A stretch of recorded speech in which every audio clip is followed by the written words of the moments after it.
محترم جناب عابد ساکی صاحب،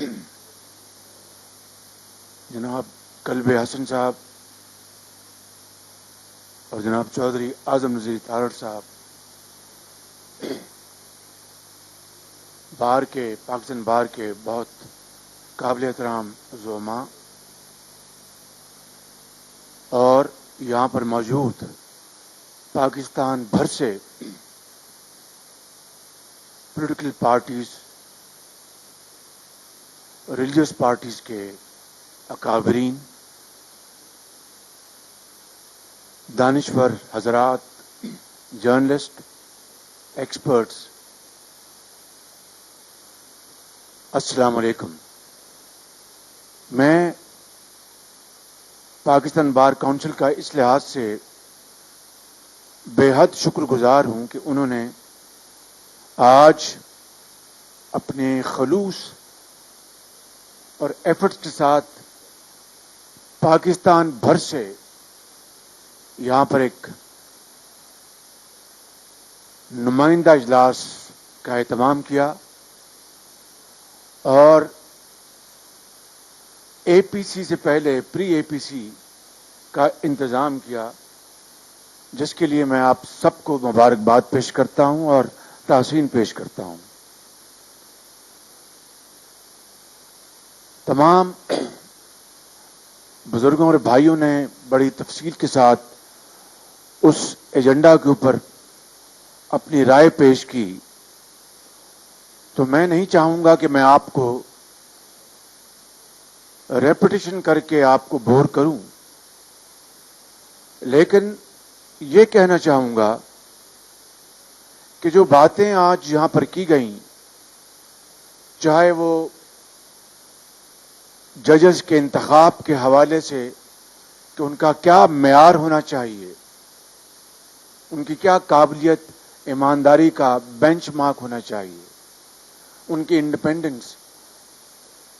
اور ان کی ذاتی پسند ناپسند سے وہ بالا تر ہوں، اور پھر احتساب کے حوالے سے جو آپ نے جو ایجنڈا آئٹم یہاں پر رکھا اور شہری آزادیوں اور بات کرنے کے حق کے حوالے سے جو آپ نے یہ ایجنڈا بنایا، اس سے زیادہ آج کے حوالے سے کوئی اور امپورٹنٹ ایجنڈا نہیں ہو سکتا۔ اور یقیناً بلاول بھٹو صاحب نے قربانیوں کے لحاظ سے جو باتیں فرمائی ہیں، اس میں کوئی دو رائے نہیں ہے کہ ان کے خاندان نے یقیناً جمہوریت کے لیے وہ قربانیاں دی ہیں جو قربانی کی انتہا ہوتی ہے، اور پوری قوم اس بات کی معترف ہے کہ اس باغ میں ان کے خاندان کے زعماء کا خون شامل ہے۔ اسی طریقے سے یقیناً بلوچستان میں، کے پی کے میں اور پنجاب میں مختلف ادوار میں مختلف موقعوں پر ہمارے پشتون بھائیوں نے، بلوچ بھائیوں نے اور پنجاب کے عوام نے بہت گراں قدر خدمات اور قربانیاں دی ہیں، جس کا اس ملک کی تاریخ میں ہمیشہ ذکر رہے گا اور یاد کیا جاتا رہے گا۔ میرے بزرگوں، بھائی اور بہنوں، پہلی بات تو یہ ہے کہ آج چونکہ بار کے یہاں پر سٹارز بیٹھے ہیں اور سٹار پولیٹیشین بیٹھے ہیں، بڑے بڑے پرومیننٹ یہاں پر جرنلسٹ بیٹھے ہیں، اس میں کوئی دو رائے نہیں ہے کہ اس ملک کے اندر انصاف کے حوالے سے نشیب و فراز آتے رہے۔ وہ ادوار بھی آپ کو یاد ہوں گے جب مولوی تمیز الدین کی کیس میں کس طرح جسٹس کارنیوس نے ڈسینڈنگ نوٹ لکھا تھا، اور پھر وہ بھی دور آپ کو یاد ہوگا، اور ان جج صاحب کا بھی نام یاد ہوگا جنہوں نے پہلی مرتبہ نظریہ ضرورت کو انٹروڈیوس کروایا، اور پھر جسٹس کیانی جیسے عظیم لوگ بھی آپ کو یاد ہوں گے، اور وہ جج بھی آپ کو یاد ہوں گے جنہوں نے بہت بعد میں یہ کہا ایک انٹرویو میں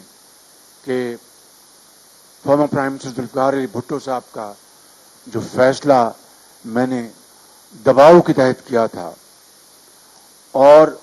وہ جج بھی آپ کو یاد ہوں گے جسٹس شفیع الرحمان، جن کے جواں بیٹے کی ان کی وہ انتقال کر گئے، اور وہ جنازہ پڑھانے اور دعائے خیر کرنے کے بعد فل فور واپس آئے اور عدلیہ میں اپنی ذمہ داری سنبھالی. اور پھر آج کے زمانے میں جج ارشد ملک کا بھی سارا قصہ آپ کے سامنے ہے. سوال یہ پیدا ہوتا ہے کہ یہ اتار چڑھاؤ کیوں؟ ان 73 سالوں میں یہ گہرائی اور یہ اونچائی کیوں؟ اس کی وجہ یہ ہے کہ مختلف ادوار میں ڈکٹیٹرز نے اپنے مرضی کی امینڈمنٹ کروا کے عدلیہ کو بھی بہت زیادہ کمزور کیا، اور پھر ان کے دفاع کے لیے اور ان کو اسٹرینتھن کرنے کے لیے جو کام سیاستدانوں کو اور سول سوسائٹی کو کرنا چاہیے تھا، وہ شاید اس اسٹرینتھ کے ساتھ نہ ہو سکا. اور پھر یہی وجہ ہے کہ ہم نے ایسے ججز بھی دیکھے جن کے میں نے ابھی نام لیے ہیں، اور مجھے افسوس سے مجھے عدلیہ کے ہم سب کو احترام ہے اور منصفوں کا ہم سب کو احترام ہے، لیکن وہ چند لوگ منصف کی شکل میں جنہوں نے ڈکٹیٹرز کو جو انہوں نے مانگا بھی نہیں تھا اور آئین میں آئین میں امینڈمنٹ کرنے کا اختیار دے دیا کہ آپ یہ آئین میں امینڈمنٹ کر لیں، یہ ہیں وہ دل خراش واقعات، یہ ہے وہ ایک بدنما دھبا ہمارے اس انصاف کے چہرے پہ، جو کہ بدقسمتی سے اگر ہم دھونا بھی چاہیں تو نہیں دھو سکتے. لیکن میرے بزرگوں، بھائیوں اور بہنوں، اب ماضی میں رونے دھونے سے تو کوئی فائدہ نہیں. آج ہمیں ماضی سے سبق حاصل کرتے ہوئے ہمیں اب آگے بڑھنا ہے. اور جس طرح میں نے جن عظیم ججوں کا نام لیا اور ان ججز کا جنہوں نے پھر خود اعتراف کیا،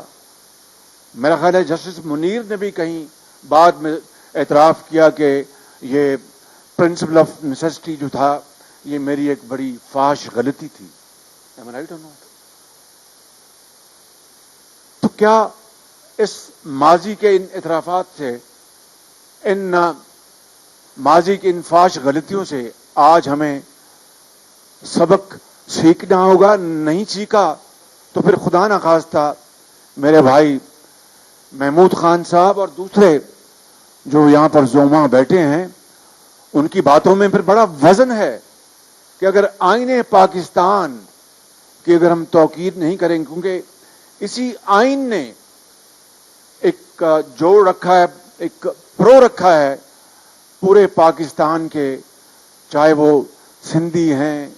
چاہے وہ پنجابی ہیں، چاہے وہ بلوچ ہیں، چاہے وہ پشتون ہیں، کشمیری ہیں، سرائکی ہیں، بلتی ہیں، وہ کسی بھی قوم سے ان کا تعلق ہو، اسی آئین نے جوڑ رکھا ہے. اور مجھے یہ کہنے میں کوئی بات نہیں کہ جہاں پر سیاسی پارٹیوں نے الحمدللہ بہت اچھے کام کیے، وہاں پر ہم سے بھی غلطیاں ہوئی ہیں، ہم سے بھی بلنڈرز ہوئے ہیں، اور ہمیں اس کا اعتراف کرنا چاہیے کہ کب تک ہم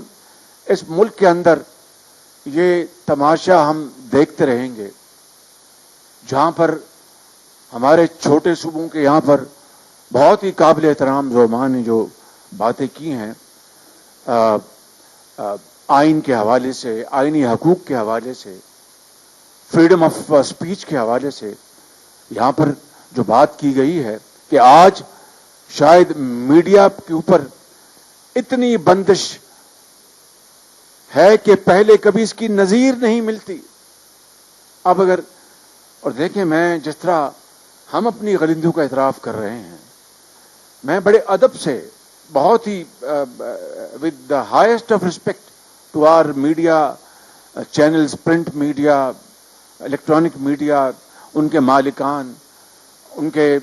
بڑے بڑے اینکرز اور بڑے بڑے زبردست نام ہیں جنہوں نے ماریں کھائیں اور قربانیاں دیں, مگر وہ ڈٹے رہے اور انہوں نے میڈیا کی جو آزادی ہے وہ انہوں نے خود حاصل کی ہے اپنے زور بازو پر, قربانیاں دے کر. لیکن یہ بھی میں بڑے ادب سے گزارش کروں گا کہ پچھلے 2-2.5 سال میں جو ایک خاص ایک مہم چلائی گئی پولیٹیکل پارٹیز اور ان کے زعماء کے خلاف, اس سے آج جو سارا کا سارا جو موسم جو ہے, ایٹماسفیئر, وہ کتنا پلوٹ ہو چکا ہے. اور اب اگر آپ نے ریورس گیئر لگایا ہے تو اس میں کتنی دقت آپ کو محسوس ہو رہی ہے. اس سے بھی میں سمجھتا ہوں کہ ہمیں سبق سیکھنا ہوگا, اور میں آپ کو یقین دلاتا ہوں اپنی طرف سے, اپنی پارٹی کی طرف سے, کہ ہم آپ کی آزادی اور آپ کے اظہار رائے کے لیے, اپنے اظہار رائے کے لیے پوری طرح ہم آپ کو سپورٹ کرتے ہیں. میر شکیل الرحمان جیل میں ہیں, ان کے ساتھ ظلم اور زیادتی ہو رہی ہے, اور وہ دوست جو یہاں پر بیٹھے ہیں, مطیع اللہ جان صاحب, حامد میر تھے, شاید چلے گئے, اور بھی جنہوں نے اپنا سچ گوئی کے لیے جو قربانیاں دی ہیں. عمر چیمہ صاحب, میں تو ان کو شاید کبھی زندگی میں ایک آدھ بار ہی ملا ہوں گا. تو میں سمجھتا ہوں کہ یہ وہ بنیادی پلرز ہیں کسی بھی معاشرے کے زندہ رہنے کے لیے, اور اس میں کالے کوٹ والوں نے بے پناہ قربانیاں دی ہیں. کوئی اس سے اختلاف کرے یا اتفاق کرے کہ عدلیہ کی بحالی کے اس کے نتائج الٹیمیٹلی کیا نکلے, that is again another chapter to be studied deeply. But on the face of it,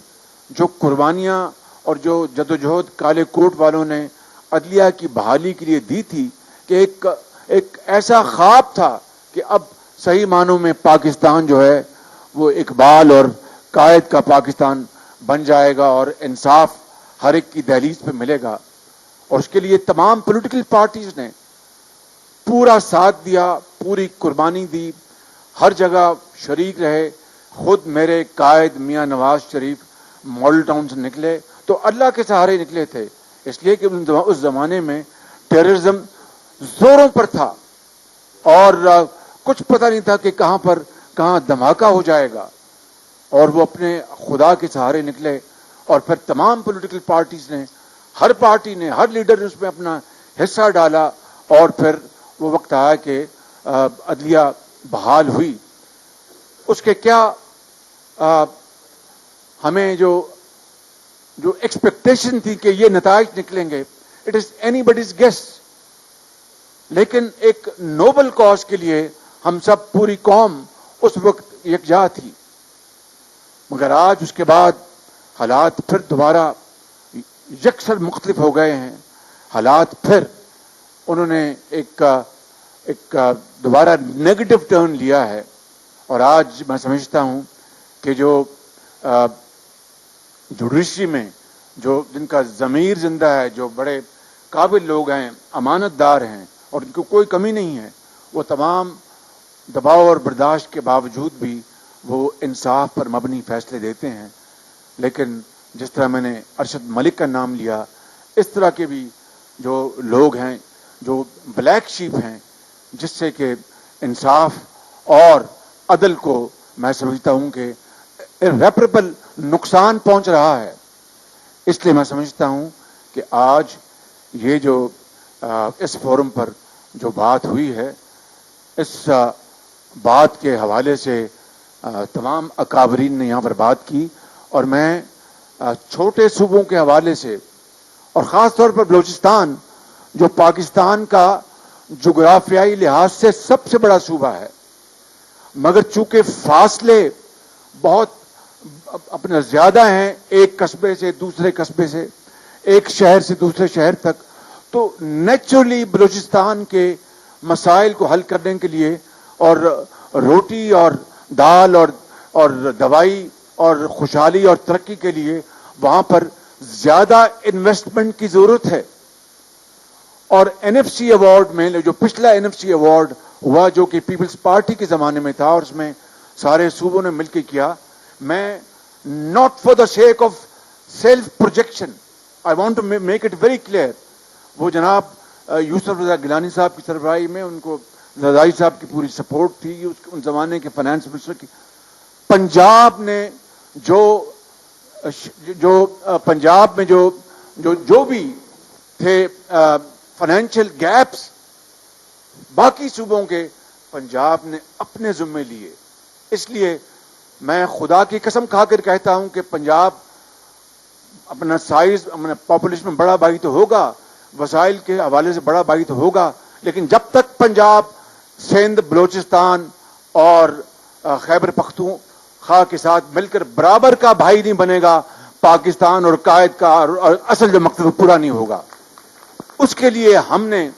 پورے وہ جو گیپس تھے جو کہ اپنا اس این ایف سی کو اچیو کرنے کے لیے، وہ پنجاب نے اپنے ذمے لیے، اور بلوچستان کا خاص طور پر جو شیئر تھا وہ 100% اس این ایف سی ایوارڈ میں بڑھایا گیا، جس کی ہمیں بڑی خوشی ہے، اس لیے کہ اگر آپ آزادی اپنا اظہار کی بات کرتے ہیں، اگر آپ جمہوریت کی بات کرتے ہیں، اگر آپ آئین کی بات کرتے ہیں، اگر آپ جو میڈیا کی آزادی کی بات کرتے ہیں، تو پھر اس کے ساتھ جڑی ہوئی ہے معیشت، لوگوں کا روزگار، لوگوں کو ان کو امپاور کرنا، ان کو تعلیم دینا، ان کو علاج مہیا کرنا، ملک کو ترقی کے حوالے سے ہمکنار کروانا، اور چاروں صوبوں کو مل کر برابر۔ یہ نہیں ہو سکتا کہ پنجاب اکیلا آگے چلے اور باقی صوبے پیچھے رہ جائیں۔ یہ نہ قائد اعظم کا پاکستان کا خواب تھا، نہ علامہ اقبال کا تھا، اور اس سے پاکستان کو ماضی میں بھی نقصان پہنچا اور خدا نہ خواستہ پہنچ سکتا ہے۔ اس لیے میں سمجھتا ہوں کہ اس حوالے سے ہمیں اپنا بہت تحمل سے اور عرق ریزی سے ان معاملات کے اوپر بات کرنی ہوگی، اور جہاں پر میں نے ان عظیم ججوں کا نام لیا، وہاں پر قاضی فائز عیسیٰ کا نام اگر نہیں لوں گا تو بات مکمل نہیں ہوگی۔ میں سمجھتا ہوں کہ اس حوالے سے، اور ہمیں اس کو پولیٹیسائز نہیں کرنا، اس لیے کہ جب بھی معاملہ جوڈیشری پولیٹیسائز ہوئی اور دوسرے جو ادارے پولیٹیسائز ہوئے، اس کا پاکستان کو نقصان پہنچا۔ انصاف ہے، چاہے وہ امیر ہے، چاہے وہ غریب ہے، چاہے وہ تانگہ بان ہے، چاہے وہ ایک افسر ہے۔ اور نیب کے حوالے سے اس حکومت نے جو پروپیگنڈا کیا، میں کل کی تقریر کا ذکر بھی نہیں کرنا چاہتا کہ مجھے شرم آتی ہے کہ میں گوال منڈی میں بڑے نیک لوگ رہتے ہیں، گوال منڈی میں بڑے مسلمان رہتے ہیں، بڑے عظیم پاکستانی رہتے ہیں، انہوں نے اپنا پاکستان کے وقت ان کے آباء و اجداد نے، بزرگوں نے، انہوں نے خون کے دریا عبور کیے اور ہجرت کی اور پاکستان آئے اور گوال منڈی میں آ کے بسے، وہ کراچی میں آ کے بسے، وہ بلوچستان میں آ کے بسے، وہ کے پی کے میں آ کے بسے۔ آپ گوال منڈی ہو یا کوئی اور علاقہ ہو، ایک پاکستان کا علاقہ ہے، اس کو آپ حقارت کی نظر سے دیکھیں اور اس کو آپ حتک امیز انداز میں اس کی بات کریں۔ ایسا اپنا وزیر اعظم جس کو یہ احساس نہ ہو کہ پاکستان کا ہر چپا، ہر گلی، ہر قصبہ، ہر شہر، ہر گاؤں، ہر صوبہ وہ مقدم ہے اور مقدس ہے، جنہوں نے ہر ایک نے قربانیاں دی ہیں، تمام صوبوں نے مل کر۔ سندھ نے سب سے پہلے پاکستان کے لیے آواز اٹھائی، بنگال جو ہم سے علیحدہ ہو گیا، انہوں نے پاکستان کے لیے کتنی قربانیاں دیں۔ تو اس آج کے ان حالات میں جب چاروں طرف معیشت تباہ ہو چکی، بے روزگاری عروج پر ہے، اور اس وقت آپ دیکھیں مہنگائی وہ عروج پر ہے، آسمانوں سے باتیں کر رہی ہے، غریب آدمی پس گیا ہے, اس کی جیب خالی ہو گئی ہے, اور آپ پارلیمان میں کھڑے ہو کے ایک تو آپ بلوں کو آپ سٹیم رول کرواتے ہیں, اور پھر پارلیمان میں وہ باتیں کرتے